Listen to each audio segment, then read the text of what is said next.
Pizza બર્ગરને ટક્કર મારે તેવી ચીઝ ગાર્લિક સેન્ડવિચ ઘરે બનાવીશું. જેટલી સરસ ટેસ્ટી બને છે ને કે રેસ્ટોરન્ટને પણ ભૂલી જશો. જોતાં જ ખ્યાલ આવી જાય કે કેટલી સરસ સોફ્ટ અને એકદમ માઉથ મેલ્ટિંગ બની છે. બહુ જ ટેસ્ટી બને છે. ચાલો જોઈ લઈએ રેસીપીને. તો લસણ લેવાનું છે, તેને આપણે તેલ ઘી બટરમાં સાતળી લઈશું બ્રાઉન કલરનો થાય ત્યાં સુધી. પછી માખણ લેવાનું છે. તમે તેની જગ્યાએ બટર પણ લઈ શકો છો. તેમાં લીલું લસણ સમારેલું, પછી જે સાતળેલું લસણ છે તેમાં લીલા લસણનો સફેદ ભાગ ઉમેરી ખાંડી લેવાનું છે. ત્યાર પછી સાથે જ આ પેસ્ટને આપણે માખણમાં ઉમેરી દઈશું. બધા જ ઇન્ગ્રીડિયન્ટ્સ મેં જુઓ ડિસ્ક્રિપ્શન બોક્સમાં આપેલા છે. ચીલી ફ્લેક્સ, ઓરેગાનો, ચપટી પ્રમાણે સંચળ અને મીઠું ઉમેરી દઈએ. પછી મિક્સ કરી લીલા ધાણા ઉમેરી ફરીથી મિક્સ કરીને બટર બનાવી લઈએ.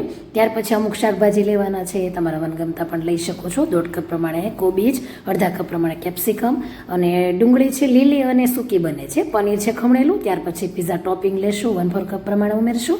1/4 કપ પ્રમાણે ગ્રીન ચટણી ઉમેરી દેવાની છે, જે રેગ્યુલર બનાવીએ છે તે જ છે. પછી સંચળ પાવડર ઉમેરી દેવાનું છે અને બધું મિક્સ કરીને આ રીતે બાઇન્ડિંગ હોવું જોઈએ. નથી આવતું તો પછી પીઝા ટોપિંગને થોડુંક તમે વધારે ઉમેરી શકો છો. પછી બ્રેડ ઉપર લગાવી શકો છો. આ રીતે તમે એકદમ સરસ ઇક્વલી લગાવી લો. ત્યાર પછી જે આપણે બટર બનાવ્યું છે તેને આ રીતે આપણે પાથરી દેવાનું છે. ઊંધી સાઈડથી તેને લગાવી લઈએ અને ઉપરથી પણ એ જ બટરને લગાવી લઈએ. ઉપરથી મોઝરેલા ચીઝ અથવા તો તમે અહીં ડીસેડ ચીઝ લીધું છે અને તવા પર તેને આપણે તેલથી ગ્રીસ કરશું તવાને અને મૂકી દઈશું. સાઈડમાં પાણીની વાટકી પણ મૂકજો એટલે ચીઝ સરસ એવો મેલ્ટ થઈ જાય. ઓરેગાનોથી ગાર્નિશ કરી દેશું. તો ચોક્કસથી ટ્રાય કરજો. રેસીપીને શેર કરી ચેનલને સબસ્ક્રાઈબ કરજો.